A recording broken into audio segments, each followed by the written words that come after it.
You're listening to The Locker Room, your home for professional and Quinnipiac sports. There is no doubt in my mind at all that the New England Patriots are the best franchise in the NFL in the past 15 years. You're out! If Mike Trout can stay on the field, we're looking at one of the best players in Major League Baseball history. It blows my mind that Kendrick Perkins is still a player in the NBA. Here are your hosts, Austin Basile, Jason Davis, and Josh Brewer. Good evening, ladies and gentlemen. You're listening to The Locker Room. We're very happy to be here on this third episode. We have a lot to go over. There is a ton of action across pretty much every league this week. So we really want to just get right into it and get on top of things. So first things first, the NBA trade deadline just passed, and there were a whopping number of moves. Just real quick, what are your guys' biggest winners and biggest losers from this NBA trade deadline? Biggest winner by far, Goran Dragic to the Miami Heat. Actually, I would think that would be the biggest winner if Chris Bosh didn't have those blood clots in his lungs. However, definitely Miami got a fantastic point guard, and I think that was just fantastic. Yeah, I think the OKC Thunder definitely got the best out of everything. They sort of like jumbled it all up.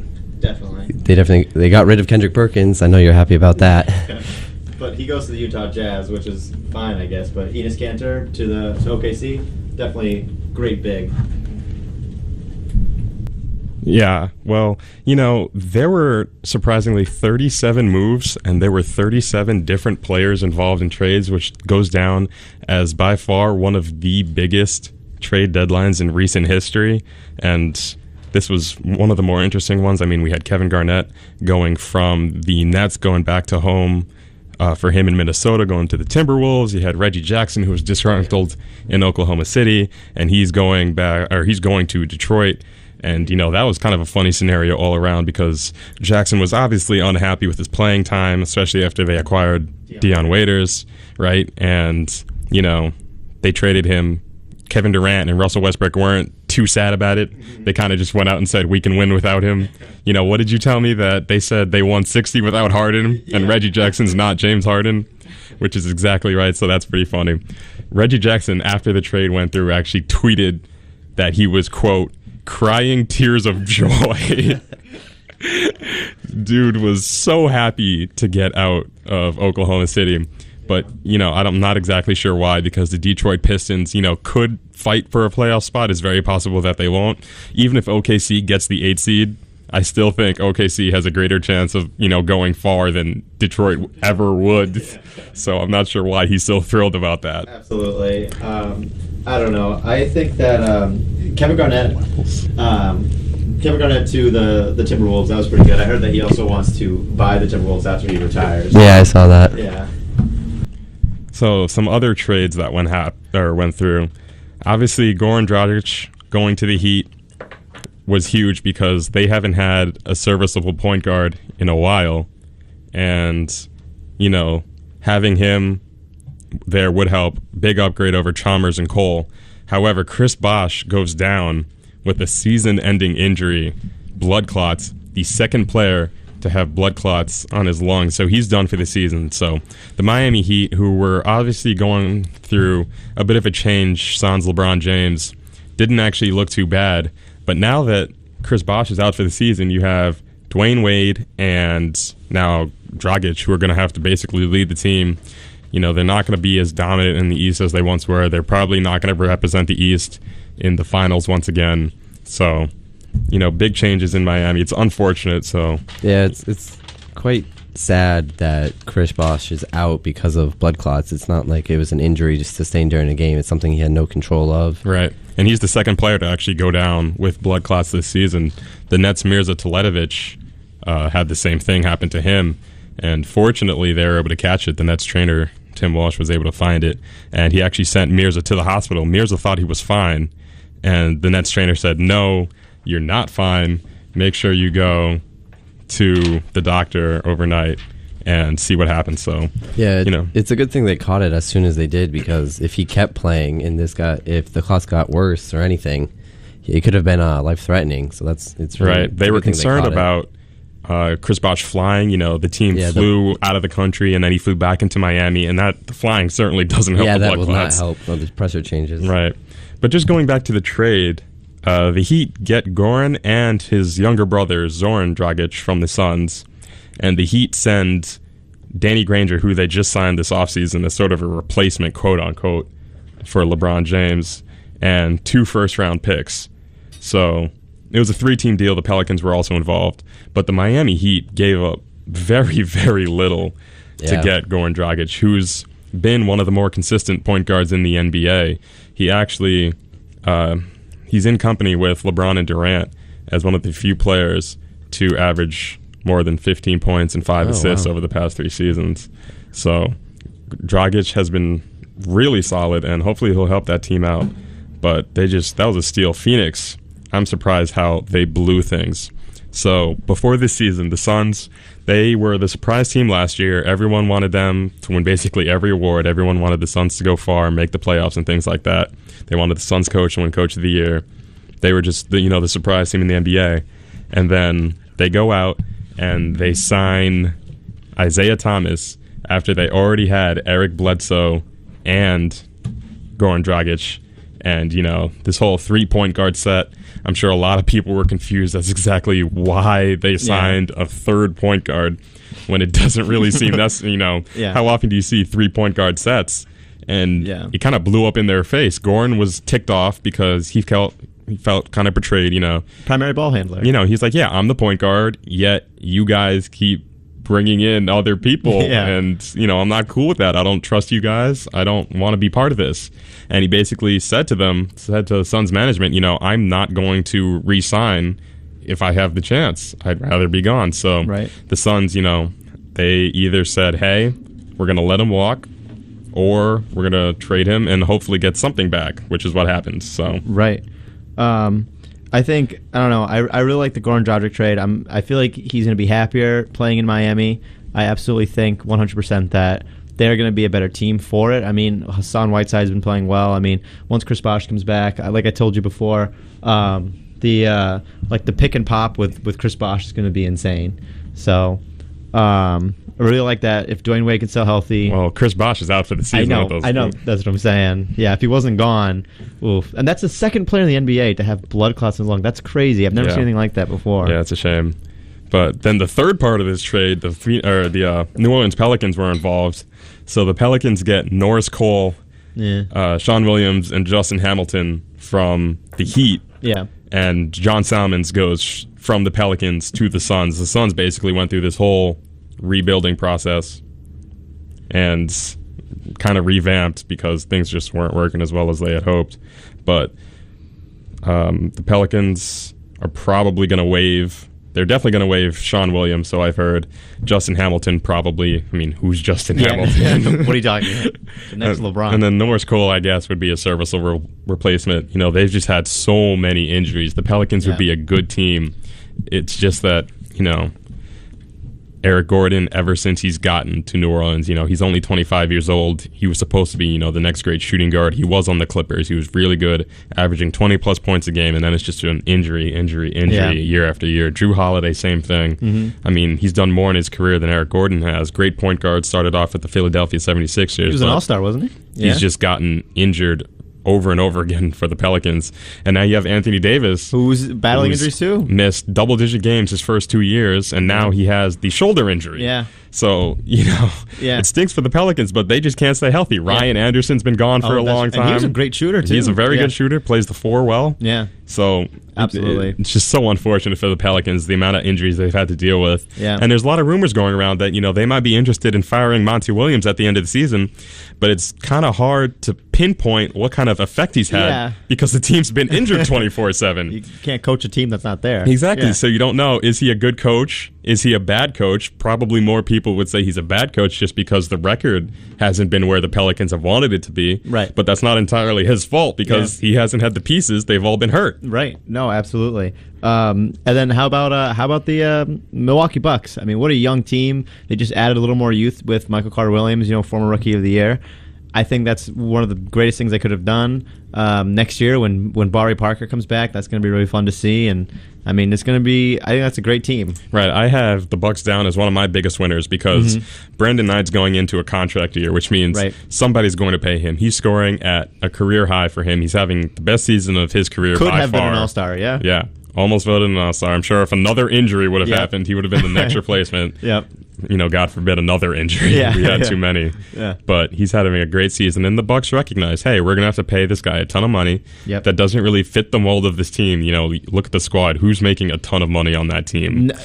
Nobody in particular. Yeah. So... Absolutely. You know, I like that they picked up MCW just because they have him under team contract for the next couple of years. He's tall, he's lanky, he fits that sort of mold that Giannis Antetokounmpo, yep, same kind of player. Yeah. The only problem is that, you know, he struggled with his jump shot. He struggled a bunch with that three-point shot. Yeah. So, I mean, they're going to have to do some work on that. Yeah. But overall, I really do like picking up MCW. Yeah, I think, and Michael Williams too. I mean, I'm not saying dude's a triple-double machine, but every time I look at his stat line or something like that, he's usually averaging 10, 8, and 9 or something. Like, he's so close to getting triple-doubles all the time. That is very true, yeah. My gosh. And, you know, he's gonna develop. Yeah. He's with youth, so, I mean, I think he's going to fit right in.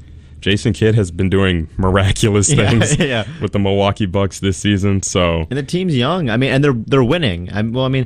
Yeah, they're winning. They're not excessively winning, but still, though. Right. I'm looking at the Milwaukee Bucks salary right now. Oh gosh. So, right now the highest paid player is Larry Sanders. What? At $11 million a year until the end of the 2018 season. Wow. Other than that, you have OJ Mayo at $8 million. Ilyasova at $7.9 million. Drew Gooden at $6.7 million. These players aren't even the prime Milwaukee Bucks. Like what? Yeah, Jabari Parker at just under 5. MCW 2.3. What? Giannis Antetokounmpo 1.8. Oh my gosh. And they just picked up Tyler Ennis too. You know, so young team, not paying him a lot. Oh, yeah. Bright future for Milwaukee. Absolutely. I mean, I think their next biggest pickup would be if the Sixers waive JaVale McGee and they pick up JaVale McGee. And then, you know, JaVale McGee to the Sixers, that's fine, whatever. You know, there were rumors that the Sixers were going to buy him out. That's what I thought, yeah. But, you know, he's played a couple games for them, so that might not happen. And right. He's not terrible. I want to like JaVale. I really want to like JaVale. Right. He has so much raw potential. He's tall. He's very tall, big wingspan. very lengthy. Yeah. He has incredible athleticism. Right. He's good on the defensive end. He's a stopper. He just can't seem to keep his mind on the floor. I don't know. I think he just wanders or daydreams or... I mean, how many times has this dude piggybacked on other players? You're like almost 7 feet tall, JaVale. I've never seen that before, yet he's done it twice. Yeah.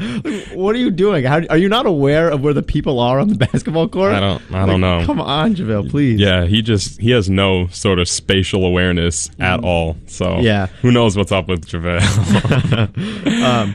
But yeah, definitely to go back to the main point, I do think Goran Dragic, big winner to the Heat. I definitely think Enes Kanter to the OKC, big winner.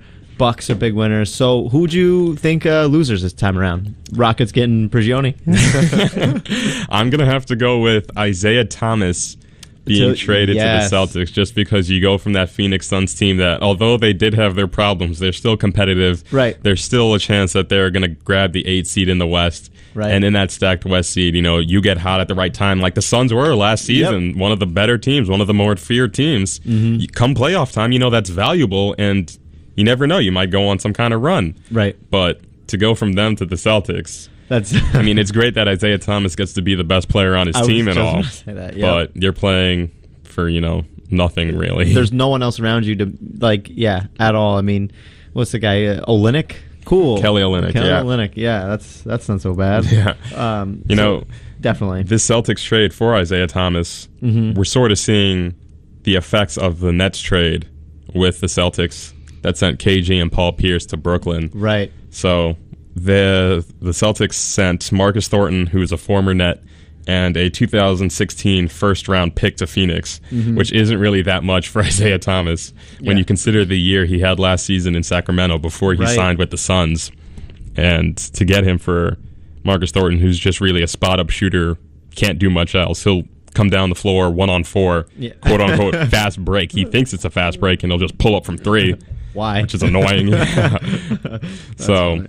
that's a steal for the Celtics, and I'm sure 3 years from now we'll be looking back at that KG Paul Pierce trade where the Nets gave up a plethora of draft picks. Yeah. And the Celtics are just going to take advantage over and over and over again. Yeah. So And look at it now. It's crazy. And now Paul Pierce is in Washington. KG's going back to the T-Wolves, and now KG wants to buy the T-Wolves. I mean, what? But I mean, that's kind of cool that KG's going back. But I don't know if he's really going to make that much of a difference or an impact on the team. I'm a little bit surprised, but then again, I'm not at the same time. But he had a full no trade clause. Oh, So he didn't have to accept a trade to any team, and I feel like the Minnesota Timberwolves are the only non-competitive team that he would have accepted a trade to, just because of Absolutely. his history there, the years there. KG was sort of brought up in Minnesota. Yeah. When you think of Kevin Garnett, you think of the championship that he has with the Celtics. But when you think of good, prime, young Kevin Garnett, you go back to that Minnesota Timberwolves team with him and our boy Stephon Marbury, who's now playing in China, I believe.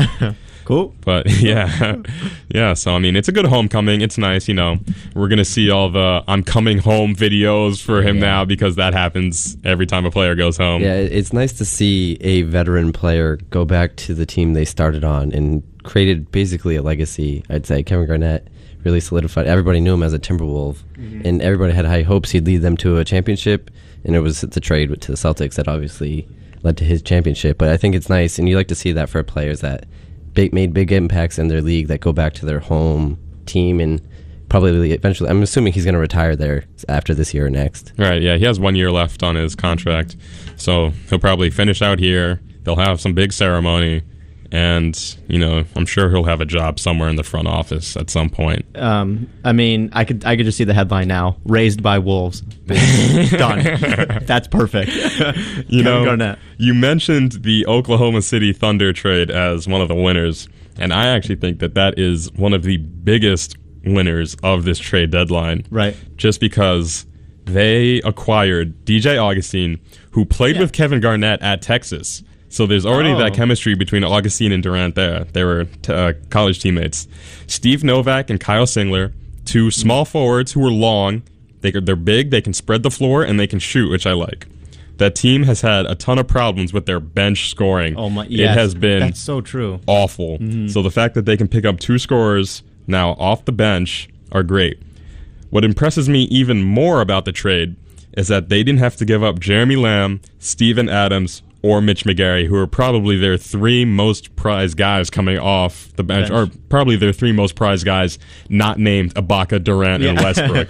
Yes. When teams contact the Thunder, like the Nets did for the Brook Lopez trade, they either wanted Perry Jones, Jeremy Lamb, or Mitch McGarry, or some combination of them with draft picks. Right. And the fact that OKC didn't have to give up any of them, get 3 serviceable players in return, in addition to Cantor, yes. which is the biggest addition at center because they've needed a center for so long, and they got rid of Kendrick Perkins.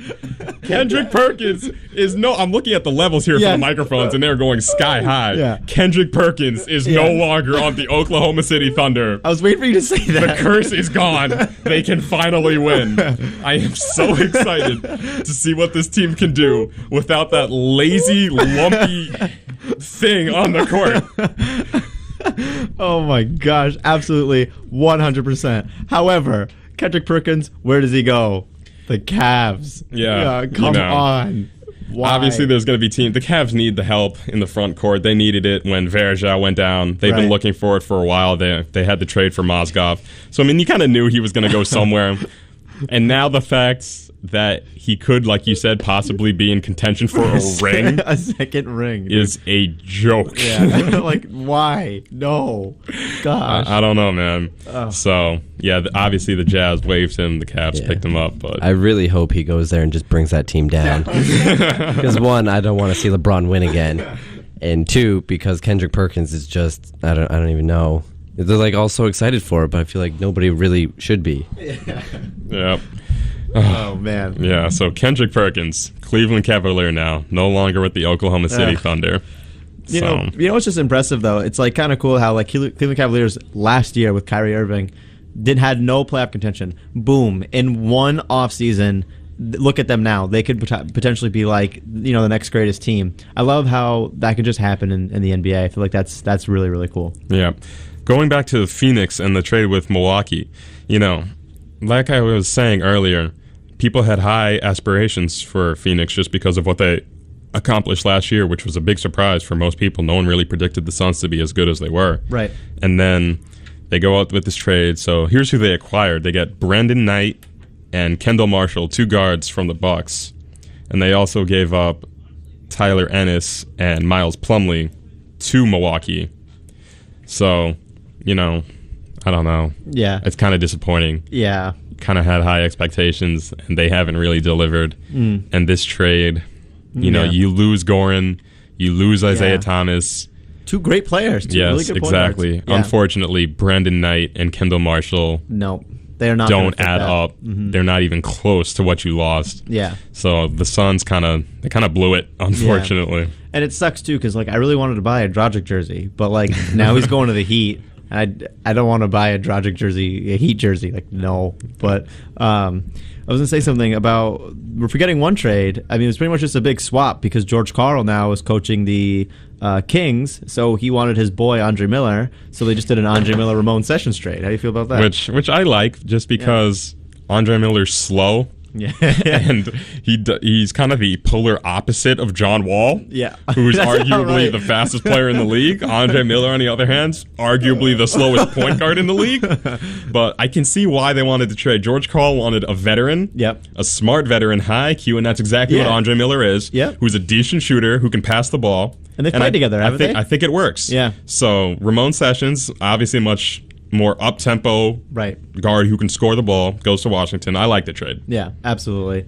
I feel like that's kind of a good backup for John Wall. I mean, and did you see Bradley Beal tweeted or said something lately that he's not happy with the way they were playing defense and they need to be more efficient on offense and defense on the court and stuff like that.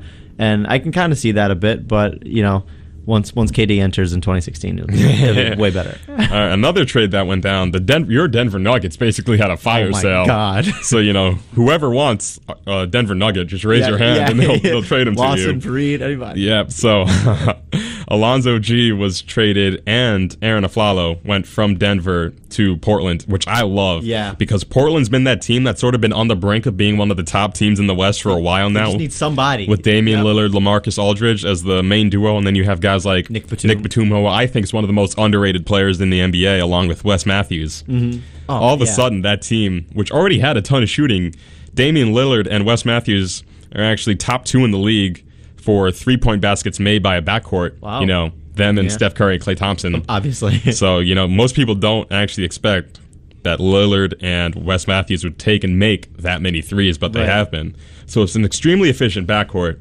Then you have LaMarcus Aldridge, who, despite his hand injury, has still been beasting balling, through it, which is very surprising. So now you add Alonzo G, who can play some 3, can probably play some 4, and then you have Aaron Aflalo, who's probably going to slide into the 2 spot, add more shooting, which I really like.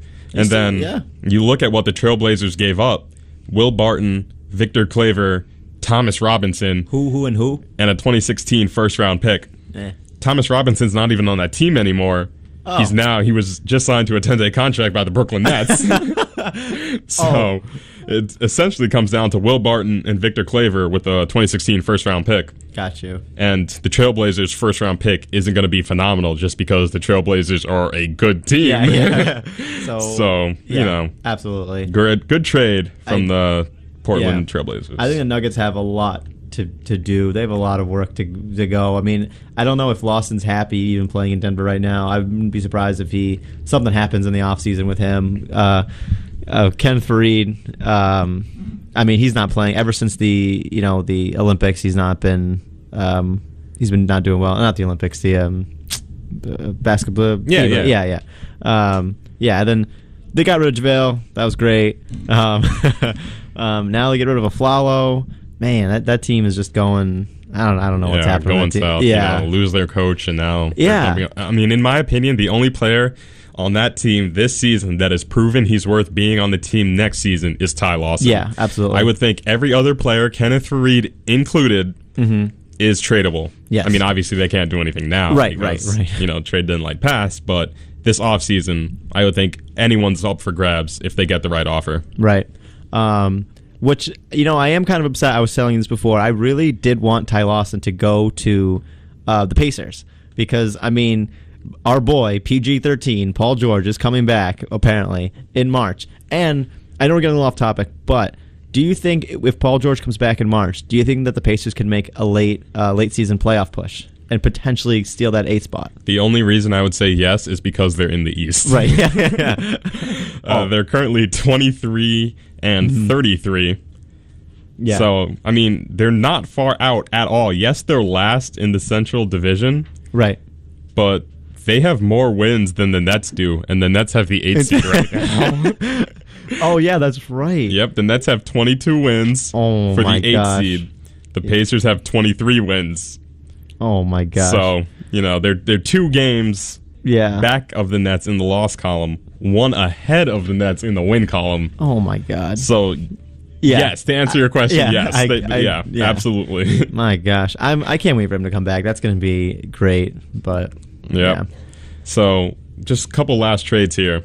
Yeah. The Rockets, minor trade. Rockets got a couple players.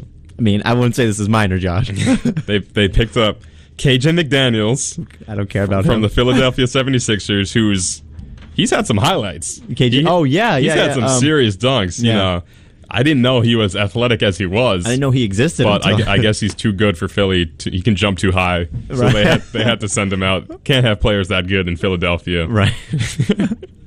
So he goes to Houston for Isaiah Kanan and a 2015 second-round pick. But then they also picked up My boy. the man, the myth, the legend, Pablo Prigioni, the Italian Mamba. former Knicks point guard Pablo Prigioni. I don't know why they did that. I don't my see the gosh. reason for it. Yeah. Yes, they've wanted a point guard for a while, and you know they've been in sort of contact with a bunch of teams about their point guards. Yeah. They didn't get one, so they go out and they trade for Pablo Prigioni. How is that going Wow. to make a difference? I Is don't- he even going to play? Where's Jeremy Lin? Yeah. Yeah, for real. My gosh. How are you going to give playing time to You are a contending team in the West, and you're going to give playing time to Pablo Prigioni? Are you trying to lose on purpose? Come on. That's absolutely 100% ridiculous. Yeah. Bring Lynn back. What are you doing, man? Yeah, come on, Houston. What do you guys? What are you guys doing? Yeah. Oh my God. Yeah, Mikhail. Come on. Come on, man. Mikhail. Yeah. What are you doing? Pull it man? together, dude. You know, speaking of that Western Conference, Kevin Durant unfortunately had to have an operation done on his surgically repaired man. foot, which means he's going to miss at least another week, which really hurts OKC, even though they've been okay without him. But Yeah. why wouldn't you want to have Kevin Durant on your team? Right. So they're currently the 8th seed. They've Right. been balling as of late. They've been really good. They're 31 and 25. They are a few games out of the 7. They still have maybe 3 or so games, 3.5, so before they catch up to the Spurs. Right.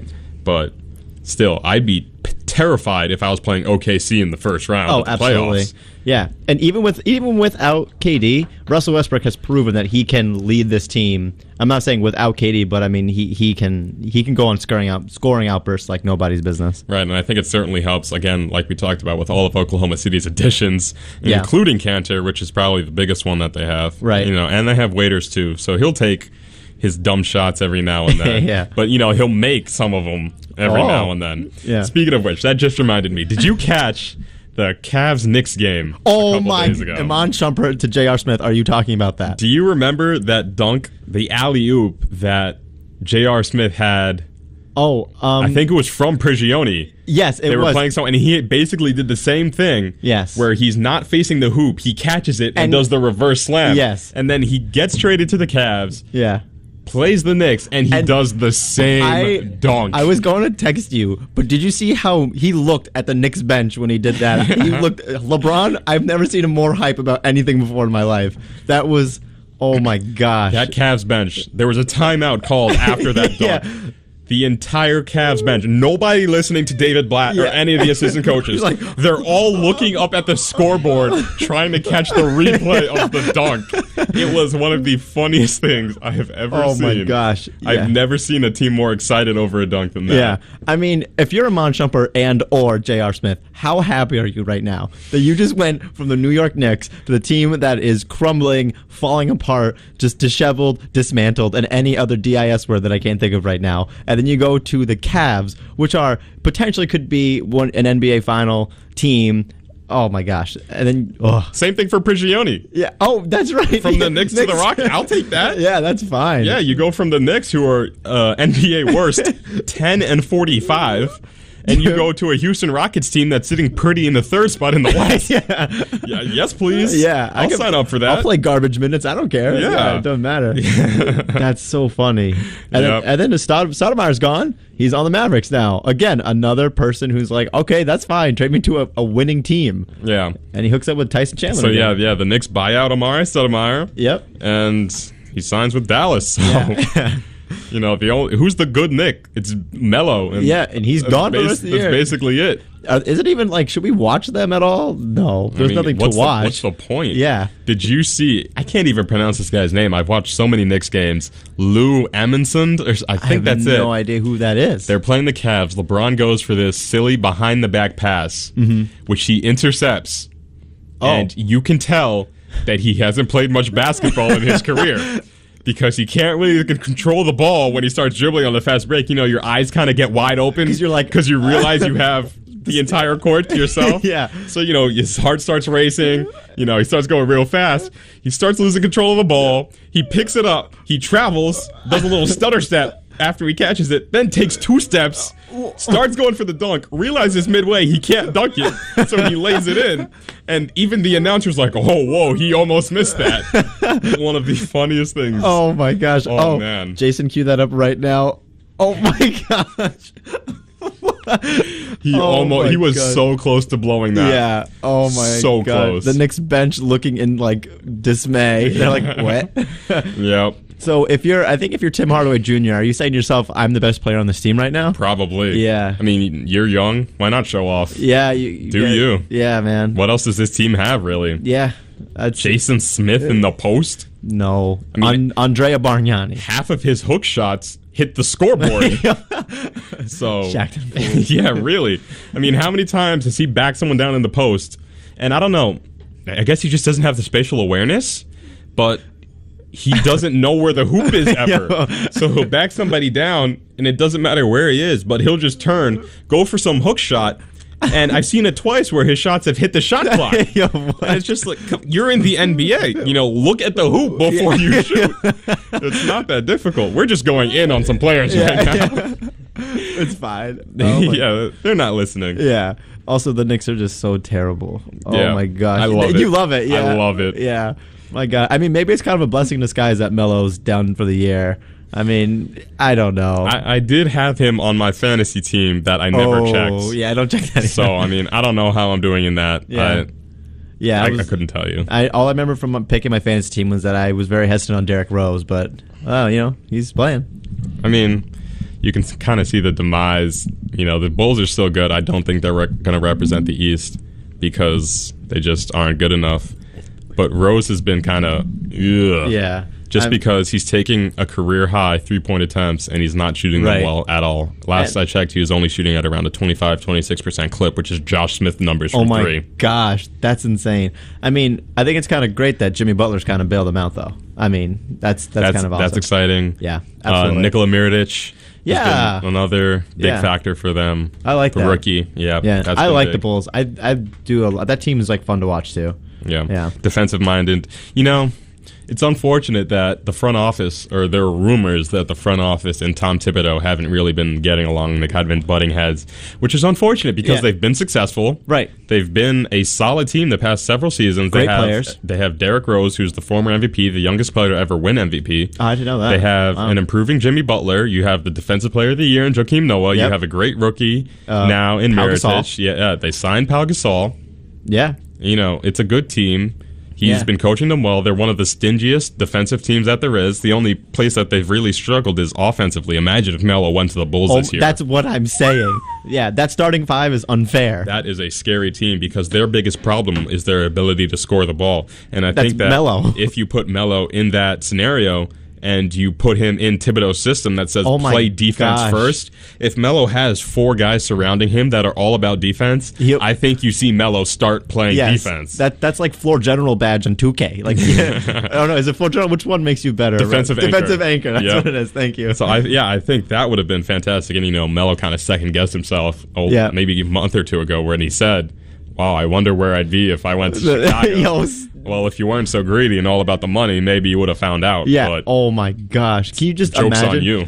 Pau Gasol and Joakim Noah. I mean, the defense there, like you said, Carmelo Anthony might say to himself, maybe I will play a little bit of defense here. And he would slide in perfectly at the 3 spot with Derek, Jimmy, Pau, and Joakim. My gosh. That'd be great. All right, so we have 15 minutes left already. Yeah, we should move on. Let's move on to football just because we had the NFL Combine. Yes. So mock drafts are coming out all over the place. Who do you think is going number 1, first of all? Tampa Bay Bucks have the number 1 overall pick. Do you think they're going Jameis or Marcus? I don't know. I personally would probably go with Marcus Mariota because I like him better. I think he's got a better off-the-field presence than Jameis Winston does. But I have a feeling that the Bucs are going to go with Jameis Winston. I feel like I don't know. There's a lot of hype around him. I think they would go with him. I think one of the reasons Marcus Mariota was so effective at Oregon was because of the system. Yeah. And I think that, you put him in the NFL, if he's not in the right system, I don't think he's going to be as much of a success as Winston. Yeah, I think he needs to be on the Eagles to succeed. With Chip Kelly. He needs to go back to that reunite kind of offense. that. Yeah. I think Winston is the better NFL-ready quarterback in terms of arm strength, arm accuracy, and player IQ. The only thing, like you mentioned, is that with Winston on the field, you get Winston off the field, which is a guy that steals crab legs and things like that. A bunch of crimes. So the team kind of, if you're a front office guy, you kind of have to consider, hey, this guy's an enormous talent. Like, he's super talented. He is. There's no doubt about that. It's just a question of whether or not teams are going to be willing to take the risk on that talent when they know of the consequences that could come from signing or drafting Jameis Winston. Yeah, but we all know about how the NFL and all those officials handle all those crimes, which they don't. So, I mean, I feel like it's not going to be that big of a deal in the end.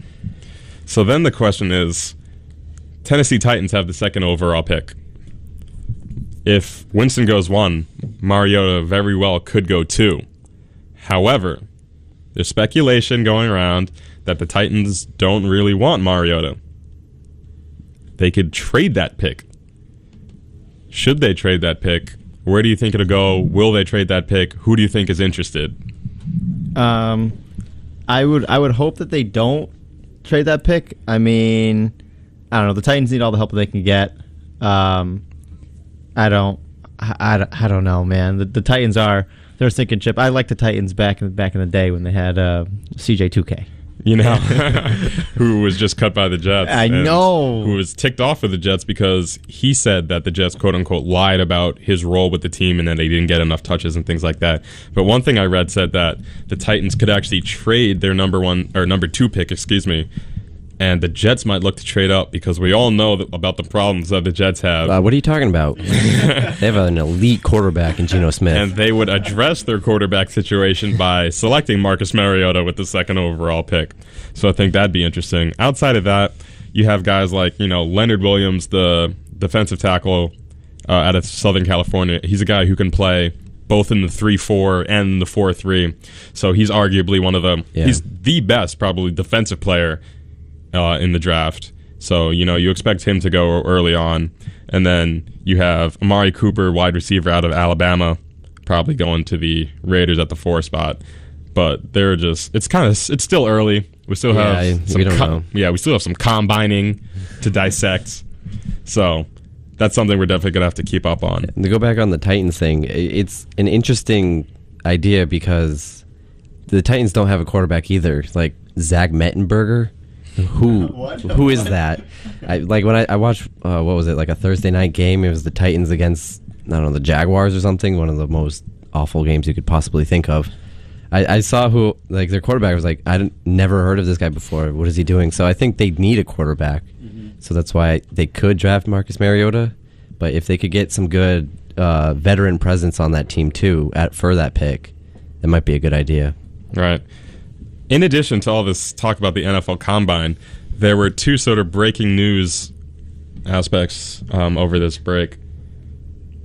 One is that all day Adrian Peterson has requested a trade. Oh boy. Yeah. So that's interesting. He wants to play for the Cowboys, so he says. And you know, it's interesting because the Vikings don't want to trade him. Yeah, I wouldn't. Yeah, I mean, Adrian Peterson, when he's on the field, is probably the best running back in the NFL. Yeah. So, you know, if you're the Vikings, are you really going to trade that? And if you are, there's no way that you're not taking a loss. Yeah, no way. Who would replace him? Exactly. You can't get anything close. You're going to get was. less than what you're giving up if you're the Vikings. So that really puts them in a tricky situation because Adrian Peterson feels kind of betrayed by them because the Vikings didn't let him play. They didn't really fight for him, which that's just what he's saying. I mean, you know, so that'll be interesting. And, you know, with that, it'll be interesting to see what the Cowboys do and how they handle the whole DeMarco Murray situation. They have, like, the second best running back. Exactly, so they're set either way if they can get either one of them, the Cowboys. Right. Yeah, DeMarco Murray had a fantastic year. So, I mean, if you're the Cowboys right now, you're just sitting pretty. You have a choice between Adrian Peterson and DeMarco Murray. I'm not really complaining. I'm sure Jerry Jones is thrilled right now. Yeah. But they also have to sign Dez Bryant. But I wasn't say was I think this year the Cowboys were kind of one of the surprise teams that like played very, very well. Like with Tony Romo not being unclutched, like him actually winning in fourth quarter situations, and DeMarco Murray. I don't know how many games he started the season off with, like I think we want to say like 7 or 8 games where he rushed for over like 100 yards or something like that, and he was on track to like breaking the record or something like that. Dez Bryant is just an absolute beast. It still kind of gets me a bit that I traded him to you in our fantasy league. Well, that's another time. yeah. But like, and then what's his name? Terrence Williams on the Cowboys too. That's a really good wide receiver, and Jason Witten's always just been like super solid. So like that team is like really, really good. And I mean, like you said, if you have a choice between Adrian Peterson and DeMarco Murray as your running back, like, I mean, that's what you want, you know? And then like if DeMarco Murray were to leave the Cowboys, where would he go? What team do you think is like in desperate need of a running back of someone of his caliber? I mean, my Jets could use him probably. Who can't the Jets use right now? I mean, especially on offense. Defense, I think we're pretty much set. But offensively, if you guys have anyone that you're looking to get rid of, you know, we're interested. Give us a call. All right. We'll probably take him, and then he'll probably have the worst season of his career, and he'll be gone the year after that. Per usual. Yeah. You guys could probably sign DeMarco Murray, and he'll rush like 10 yards all season. And then, like retire halfway through the season or something crazy like that. Chris Johnson. But another interesting thing with the Cowboys is Dez Bryant. So he's kind of, you know, resisted from signing a long-term deal just because he's so good and he has so much potential and so much skill. But Jerry Jones has voiced his opinion saying that he wants to play, and, you know, it'll be interesting just to see what happens because Jerry Jones does not want to use the franchise tag. The coach does want to use the franchise tag. So, you know, it'll be interesting, you know, and we're kind of stumbling here just because we solved our technical difficulties. We've been having difficulties this entire time.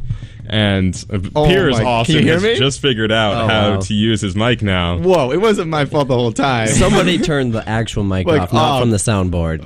Threw us off completely. Gosh. Yeah, so we've been struggling with that for the past 45 minutes. Austin and I have been sharing a microphone this whole time. That's why we go periods without talking. Yeah, no big deal. We made it work, though. Yeah. Another humongous running back, Marshawn Lynch. Oh, yeah. Oh, boy. So, said he was going to retire just because of the wear and tear of an NFL running back. You know, that might be one of the hardest positions to play. Exactly. He already has his ring. Right. He almost had a second ring. Let's not go into the Pete Carroll stuff, please. But the Seahawks were planning on giving him one of the richest running back contracts in NFL history. and they wound up getting on the table, I think it's a $12 million deal Wow. for this next season, and then it'd be $9 million for the year after that. So they signed him with the intention, or with the idea, knowing that they might actually, retire after 2015, in which he'd make $12 million.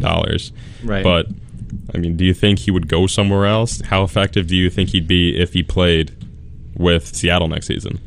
I don't think that he'll go anywhere else. If he does go somewhere else, he would probably need to go on a team that is already in playoff contention, even in like Super Bowl contention. Because Patriots. Yeah. No, thank you. No. Yeah. Please no. Yeah, no. I say that only because he's smelled it, he's earned it, he's tasted it, he's there. Like, why in his last 2 years, if he's even mulling retirement, would he want to go to a team that's struggling? Like, he's not going to go to the Jaguars, he's not going to go to the Titans or the Bucks or anything like that. He's going to go to a team, maybe like, I don't know, maybe might go to the Cowboys. The Jets. The Jets. No, they didn't retire halfway through the year. Like, I don't know. Maybe that'd be really cool if he goes like to the Colts or something. That'd be like awesome. Yeah, they could use a running They back. could use a running back. Trent Richardson, what happened? Yeah. Yeah, he Oh was my supposed gosh. to be good and somewhat Nope. like that. Yeah. The beast mode type, big guy, could run hard. Talented Now, running back. And Right. Who knows what averages happened? like a half a And yard. I would love to see that. I would love to see a Marshawn Lynch, Andrew Luck. That'd be really, really cool to see. But I don't think that's going to happen. No, I don't absolutely suspect not. that'll happen either. No. But Yeah. hey, you can dream. Yeah. Wishful thinking. Yeah. I think he'll stay in Seattle. Yeah, I don't think a lot of teams want to pick up the off-the-field personality that Yeah. comes with him with his media issues. The only team I could see that working with was the Patriots. Yeah. True. They're so hush-hush with the media that I think it would actually kind of make sense. And I think Belichick would tell him you got to cut that out. Say just like a word. Yeah. But at least be somewhat respectful. And but make you it, don't make have it to do a ton of it. Make it a different word. Then not to say, I'm exactly. thankful. I'm thankful. I'm thankful. I'm just here so I don't get fined. Come on, Marshawn. Yeah. Talk to us. But if you think about it, his personality fits with the other personalities on the Seahawks team with Richard Sherman and friends. Yes. Outspoken. So Except, Legion of Boom. Yeah. that whole bit. so yeah, I don't know. That'll be interesting to follow. Some NFL news for A lot the of rest running of the year. back drama going on. Yeah, definitely. In the last 4 minutes, I quickly want to jump over to baseball because the Boston Red Sox have signed Yoan Moncada, who, for those who don't know, another Cuban defector. He's 19 years old, switch hitter for power. He's played a lot of the infield spots. He's also played center field. Red Sox signed him to a $31.5 million signing bonus, which is more than double of the next highest signing bonus ever given out. So the Red Sox have to pay a tax on that. They have to pay $1 for every dollar they've given him because they've gone over their international free agent signing bonus. So this deal will cost the Red Sox around $63 million for this 19-year-old. And they expect him to start off the first couple seasons in the minors just to, get him major league develop. ready. Yeah, exactly. Guy's coming over from Cuba. He's not going to be major league ready yet. But he's already the number one signed prospect and this year, and he's number 10 in baseball already. Hasn't played a single major league, minor league, anything game, and he's the number one listed prospect in the Red Sox organization already. Wow. And he just signed today. So that's just a testament to how good this guy is. But what interests me is why exactly the Red Sox went after him, because they have Dustin Pedroia signed, and he's going to play second base until 2021, which is when his contract expires. They just signed Pablo Sandoval, and he's going to be around. And they have Hanley Ramirez, who, although he's been a shortstop as of late, they're probably going to transition him into left field. Basically, what I'm getting at is that the Boston Red Sox have a fully loaded infield, especially with guys like Alan Craig, too.